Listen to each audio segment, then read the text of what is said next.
volunteers to accomplish your organization's mission. And when your club environment is more fun, it results in greater membership retention and growth. Presenter David Goad has served in several leadership roles during his 12 years at Toastmasters. He has also been a two-time District 39 champion and a second-place semifinal finisher in 2008. He credits Toastmasters with helping propel him into his current career as a professional speaker, coach, and talk show host. Please join me in welcoming our presenter, David Goad.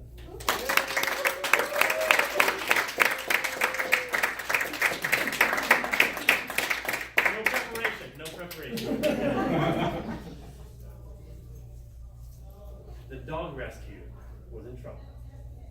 18 active volunteers who saved German Shepherd dogs all over Northern California.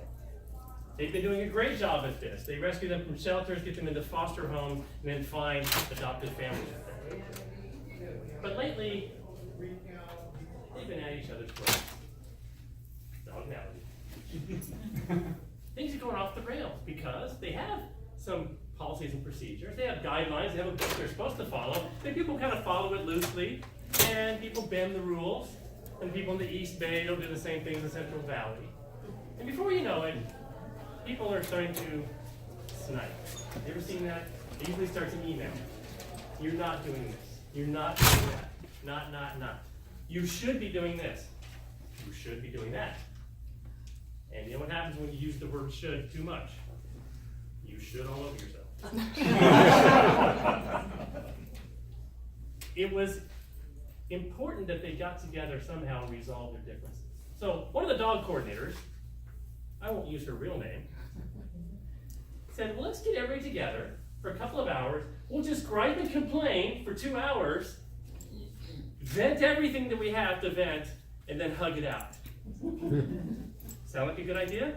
Yeah. I said, you know what? How about, I'm kind of an outsider. I just joined the group, and my wife Jane has been rescued for over 20 years. And she said, why don't you come and help be a moderator for the group? I said, well, I know, but I don't know if I want to get in the middle of that. People, at each other's throats, I might get a dog bite. I said, okay, let's give it a shot. So I came, and I was kind of an outsider, and I was sitting around like this, kind of fuming. Had that look like, oh, I can't wait to sit here. It's bothering me. I said, hey, everybody, well, thanks. We have lots of issues to tackle today. But before we begin, can I just have each person go around just for my benefit? Just tell me who you are, how long you've been in dog rescue, and then just a quick short story about a dog you saved. A happy story. Just a quick one. And then maybe just give a shout out to somebody that might have helped you. We weren't 4 people in before they were all crying. No kidding. Yeah, and then Mike, he drove all the way from San Francisco. The dog's gonna be euthanized. Couldn't even get through the speech. But what happened there, and why the meeting suddenly transformed and changed, is everybody was suddenly reminded of the mission: saving dogs. And everybody in that room loved saving dogs more than they hated the griping and complaining and little snipes that they saw in the mail. So, Toastmasters are not dogs. But there's a point to the story. What is the mission of your club? And I don't want to hear the one that's written in the book and all that stuff. I want someone to tell me in plain language, what is the mission of your Toastmasters club?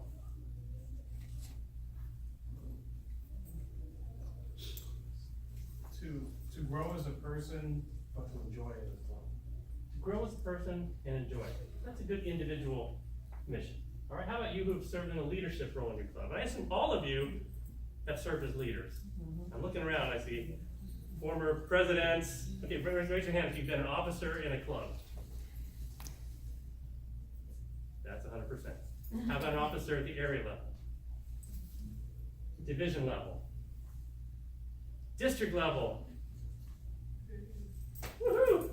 So you've all had some experience as a leader, and that's how I wanted to address you. That's what I expected today in this audience, is people who've been in a leadership role and maybe been a little frustrated by getting people to do stuff, getting cooperation.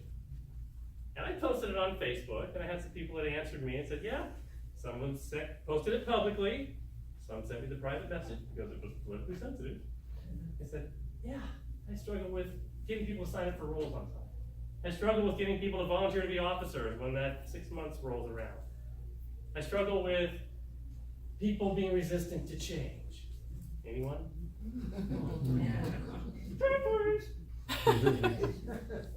So, what I want to start with today, that little story from the dog rescue, I want this to sit in your mind. This is the most important thing. This is the 10% you can take away. You need to be completely selfless for your nonprofit organization to succeed. Ooh, wait a minute. You said like 50% selfless, right? Not like 100% selfless. Yes, 100% selfless.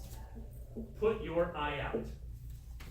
Put your eye outside the room and be there for the people you're supposed to serve. And this goes across any nonprofit. I've worked in soccer organizations, Toastmasters, dog rescue, at-risk youth. Think of all the nonprofits you belong to. Church and all the groups at church. How many times, the ones that go off the rails, how many times is that because maybe one or two people put themselves above the mission? Happens all the time. And here's why I think and why I named this session nonprofit, because there's a difference between a nonprofit organization and a company. What is it? Money. Money, money, money, money. That's right. If you're all getting paid, you can hate me and still sit there and be okay. But if you're not getting paid, you're a volunteer, I don't like the leader, I'm out of here.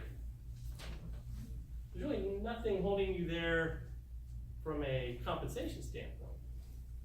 But what I found though is something's holding people there from a spiritual and emotional standpoint.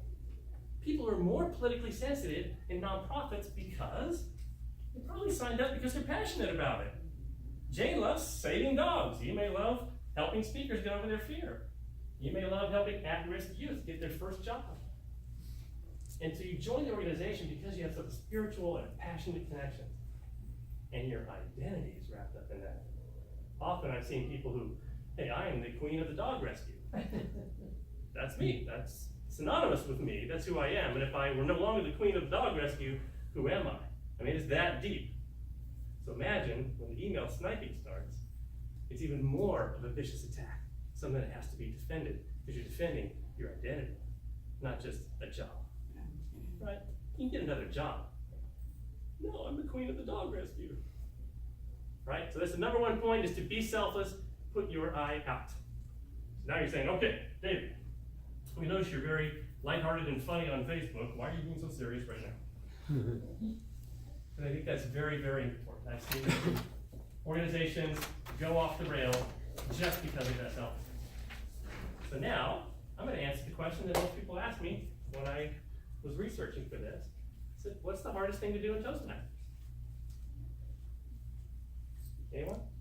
Recruit speakers. Recruit speakers. All right. Get people to do stuff, people who may be a little hesitant or fearful to do that thing, and you're trying to nudge them along to get it to happen. So what's the first thing, Doug, that you have to do? Ask. Ask, right? Before you ask, lead by example, right? So you should be speaking on a regular basis, playing that role, doing the dirty work, rolling up your sleeves, and doing the thing you're asking your volunteers to do. That would be the first thing that people don't want to be separated from you because you're a leader who's not really down in the trenches with them. I had a startup company that I worked at. And the CEO of the company was, let's say, I'll call him Ivan because he was terrible. And nobody liked Ivan. Why? Really smart guy, great fundraiser, had the investors, driving the company to succeed, but he really didn't care about you. You could just tell. Kind of guy's kind of manipulative and cold and didn't really look you in the eye. And I learned later that he was one of the people who worked in the Israeli secret intelligence interrogating prisoners. Wow. He could lie to your face, and look you right in the eye, and, oh, sure. And find out later it was a complete lie. So this, needless to say, kind of hurt the morale in the company. And people were starting to gripe and complain and send the emails and not be very motivated. And Ivan brought me into the office because, you know me, Mr. Motivation, woo! You look like you're still having fun. What can we do to make people happy again? I was hesitant to say anything, I'm concerned. Because, I give you some money, do like a bowling or something, take people out, make them happy again. Make morale go up.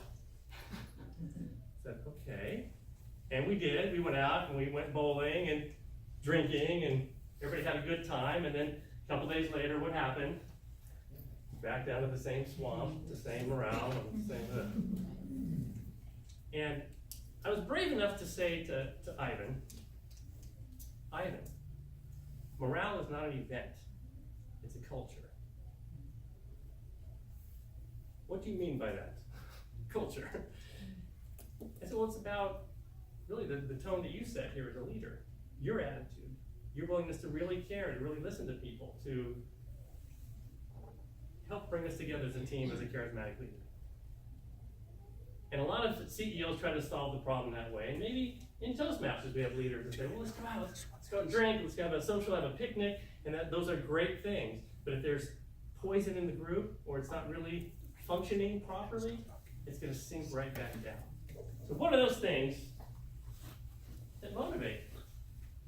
I think I have the answer. The number one thing that motivates people. But first I'm going to quiz you.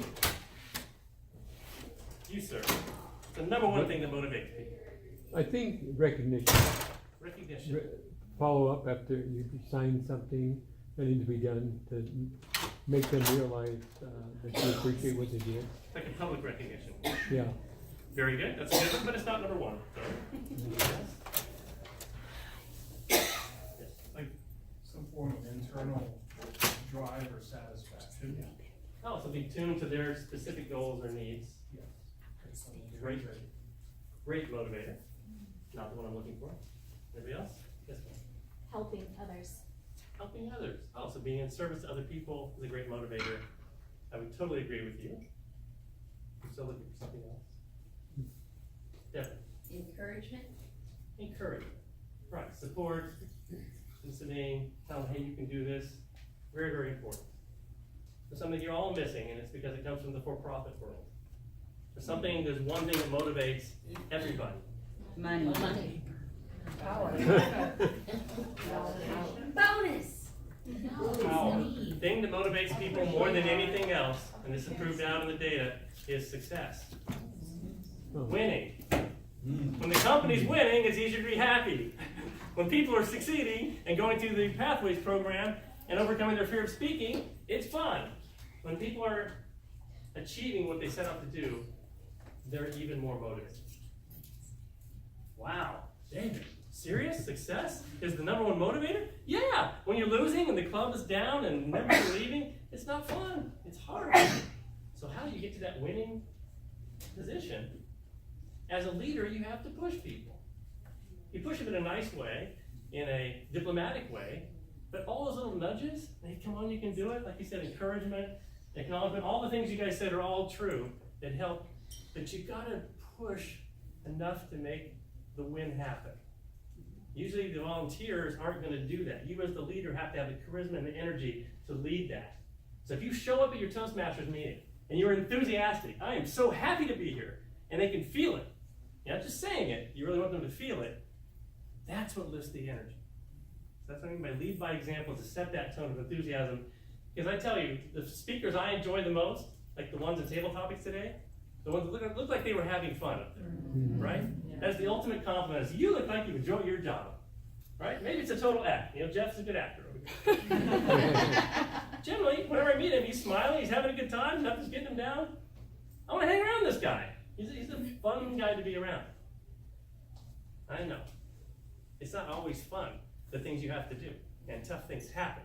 But if you can overcome that and lead the way with a positive attitude, it's the most important motivator. So sometimes I coach people and they say, well, David, people just don't like me. Really? You really believe that? You don't believe it? I'm just not likable. CEO of a startup company that I'm working with in Fremont, right? I say, I don't understand it. I give them all the money, I give them everything they ask for, and they don't like me. And then I watched him in front of his all-hands meeting. One day, all of his employees gathered around like this. And somebody had received some, new sales award or something, and it's her chance to be recognized.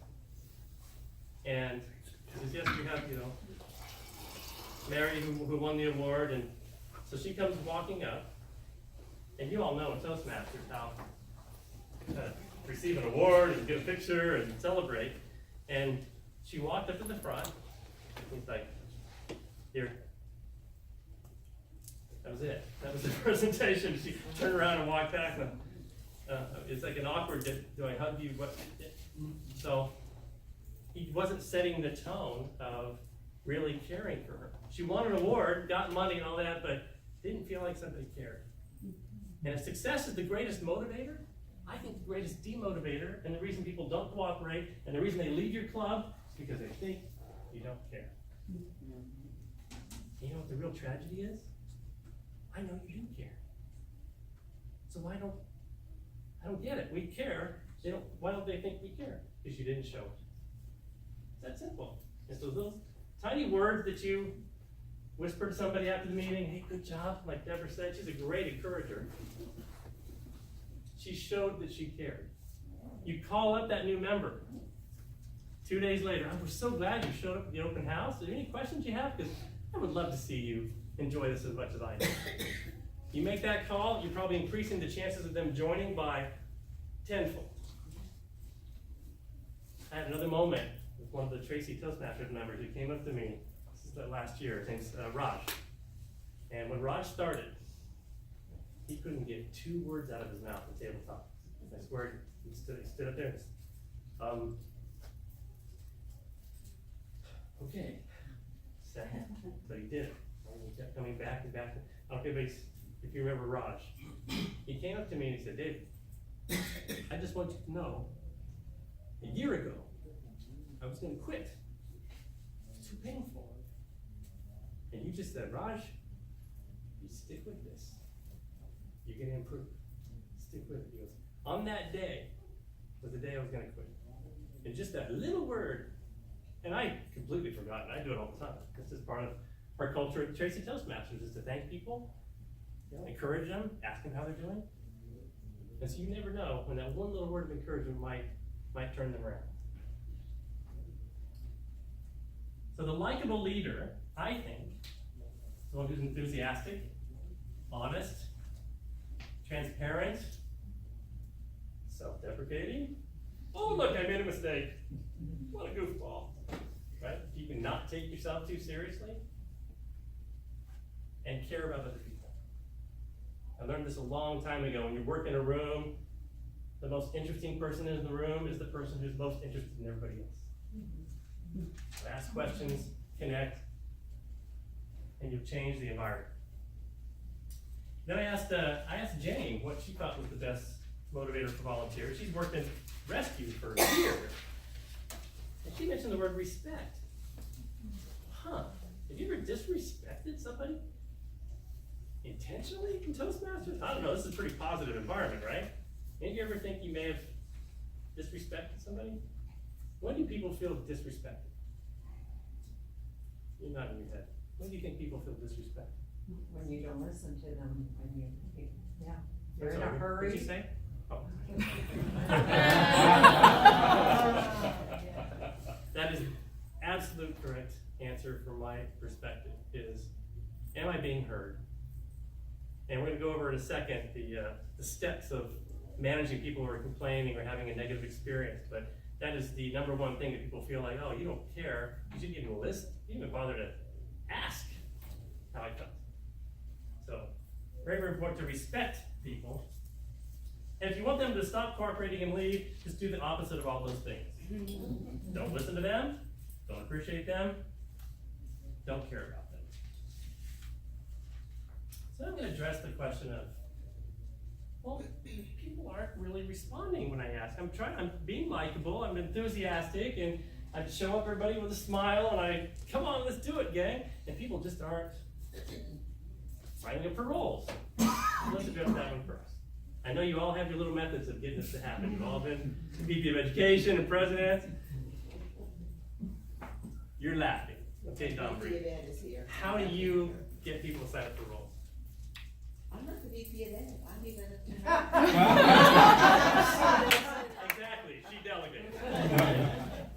Who's the VP of Education? Who are you pointing to? Gita. Gita. Oh, hi Gita. How do you get people to sign up for roles? I signed them up.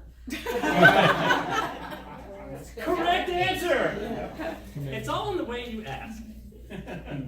It's all in the way you ask. So I'm gonna ask you 2 questions now, and you're gonna tell me which one's better. Let's see here. Jim, would you mind, I love the training you did at the last TLI. Could you stick around just 10 minutes after the session today so I can pick your brain on how I can design my training session? Sure. Okay, that's question number 1. Second question. Can anybody here help me with my training? No. What was the difference in the 2 questions? Individualized. Specific, assuming the sale was closed, complimenting him, give it a time frame, right? All those things. How many times I've been at a Toastmaster meeting like, okay, who wants to do the first tabletop meeting? Crickets.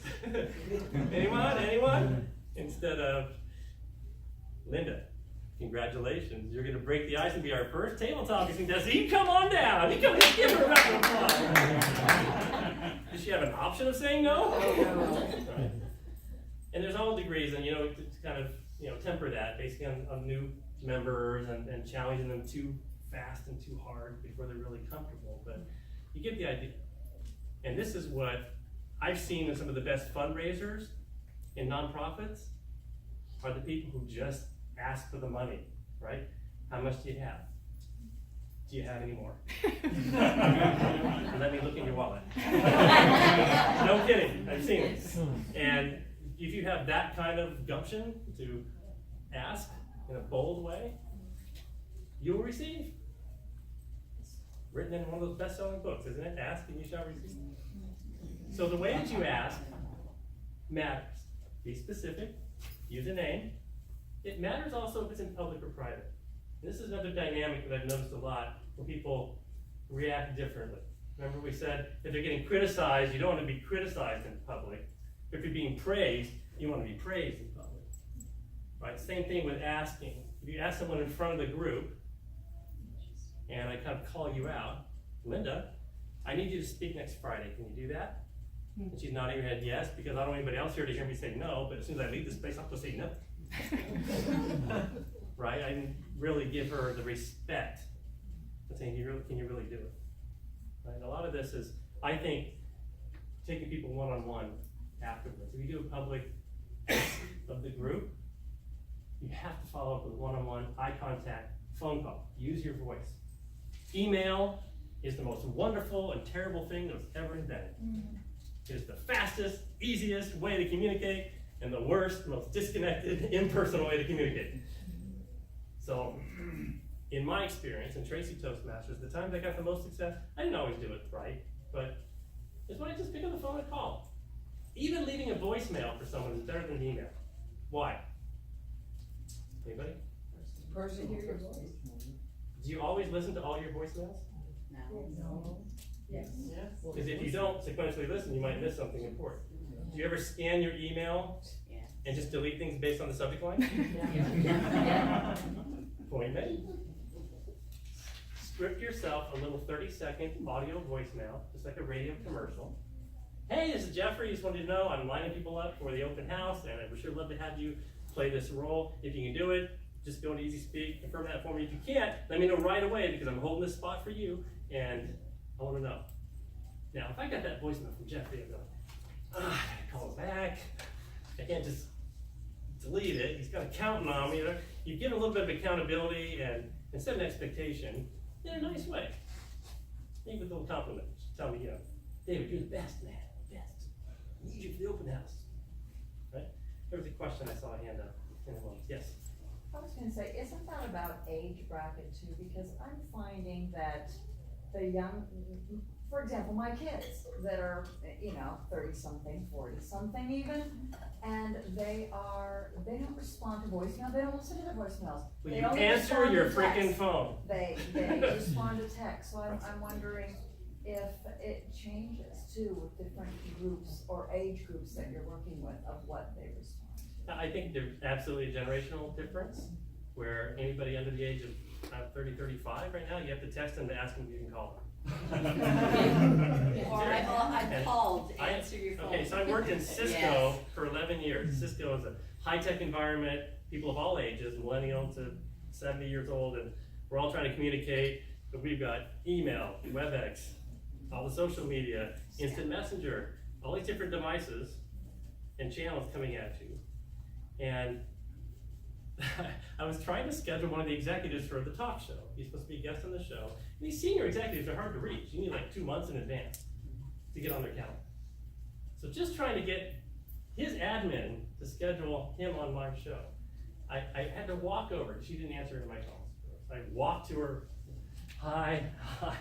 So I said, I'm David, yeah, I was the one trying to call, remember? Right? She's like, okay, I can't, like, just delete him. and she said, okay, great, let's do a sack to Sam. I went, sack to Sam, I was going, it's like glossary, I don't know what that, Googling sack to Sam. I said, what's a sack to Sam? She goes, schedule a call to schedule a meeting. No kidding. So she scheduled a call with me and somebody else's admin on this other calendar. On that call, we all get up our calendars and got things to match up, then scheduled the meeting that was the precursor meeting to actually being on the talk show. So the series of steps, that's the reality we're in today. And I've learned to ask people, how do you like to be communicated? Are you a texter? Don't text me, right? Because my phone's going off all day and I'm in a place where I don't let it go off. Or I prefer email, right? Just ask people what they prefer. It's a little more work than just blasting an email to the whole club. Okay, here's the other critical thing. You probably already know this, I'll just remind you. What gets a better result? A mass email to all the members, or Don Marie, will you help me with this? You're the only name on the email, nobody else is CC'd, just you and me, right? Look I, always look I. Okay. So that's another one of the crimes we all commit, because it's so fast. Well, just blast it out the whole club. And that's like people saying, well, he doesn't really need me. Send it to 20 other people. Somebody else will surely step up. So I am off the hook. Right? Because we're all making decisions like that all day long. So take a little extra effort. Even take your mass email, write one script, copy it, paste it 15 times into 15 emails, put the individual's name in the subject line of each one. And it's a question, it's not a mass. The title sounds like, Don Marie, I need you. Right? Something that personal. And if you want to go a step further, and you're really trying to sell them on something, in the body of the email, customize something at the beginning. Hey, loved your table topic at the thing last week. Hey, small, you get into your thing. So when you do that, each level of personalization that you do quadruples, massively improves your risk or your probability of getting a response. Something to think about. Okay. How we do it on time? Pardon? That's an official number, the quadruple. Quadruple, yeah, scientifically. Okay, so that's how to get members to do things. That generally some advice there. The other is to schedule them out, 4 weeks out. How many of you worked in a fast food restaurant or a restaurant when you were growing up as a teenager? Okay, or a retail establishment, same thing. So what did the manager do? They made a schedule, sometimes 3 to 4 weeks out. And if you couldn't make your shift, what did you have to do? Lie. Fake an injury. Get someone else to cover. Cover your shift. Yeah. So in Tracy Toastmasters, when I became the scheduler, the VP of Education, I said, okay, I'm making this for 4 weeks. If you're on this list, you're scheduled. You have to cover your shift. I'm not going to cover your shift. You have to cover it. Ooh, you should see people like suddenly scrambling. Oh, I can't be there. And it took the heat off of the weekly Toastmaster, took the heat off of me. And people suddenly felt, maybe I'll just show up. Because that's easier to get somebody else to cover my shift. And so we ended up having more people show up on time and getting 3, even 4 speakers per meeting. It's just that little thing, that's how you ask. Put it out there, say, I've chosen you, the leads. I need you to do table topics on Thursday. Is there any reason why you can't do it? It's different then. Who wants to help me with table topics? Real quick on officers too. This is a little speech that I give in public, and then I have the individual speech that I give.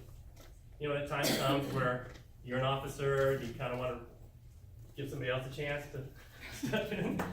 How do you recruit officers? This is the speech I gave.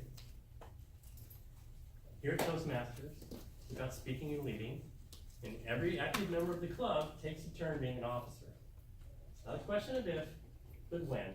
So if you'd like to step up now, I'd be happy to explain all the different roles and which one fits you the best. Please stay after today because we're going to get people slotted for them. Oh, you're looking for, does that say that in the bylaws? I have to do that? Actually, it does. When you sign and take the yeah, to be active, to take leadership roles, to step up and do that.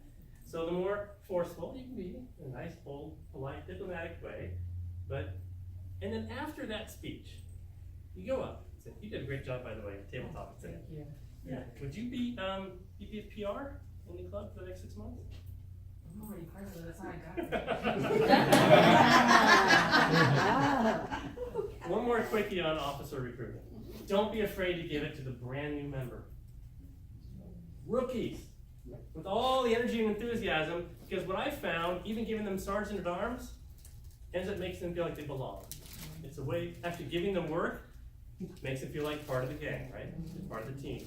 And they'll show up, they'll grow, all that. So they probably have some experience in their life. It makes the first Toastmasters meeting, but they might be a professional project manager. Please, they probably do VP of Education better than you can. Right? So don't be afraid to give that to brand new people. You don't just elect them in abstention? True story, the first year that I competed, and I went to the semifinal, and I came back to my club, they had voted me president. No kidding. Oh, by the way, you voted you president. What? Somebody more qualified? So the people that are enjoying the club and reaping the rewards, this is a good time to ask them to participate as well. Okay, we're at 3:50. I know we're going just 15 minutes long, so there's about 20 minutes left. I'm going to pause for a moment. What questions have popped into your mind now from the things that I've thrown out here? Yes? I unfortunately have the reality of, I work for an engineering organization. This is the time of year in which deadlines are happening. Meetings are scheduled that conflict with the time that people are supposed to show up. And so people who are promising, they unexpectedly get called away to deal with the wildfire situation. They get called to Puerto Rico, they get called to go work on projects that are behind schedule and the like. And so they're honest upfront telling me, I'm not gonna waste your time trying to tell you that I'm gonna show up for a meeting when I know I'm not gonna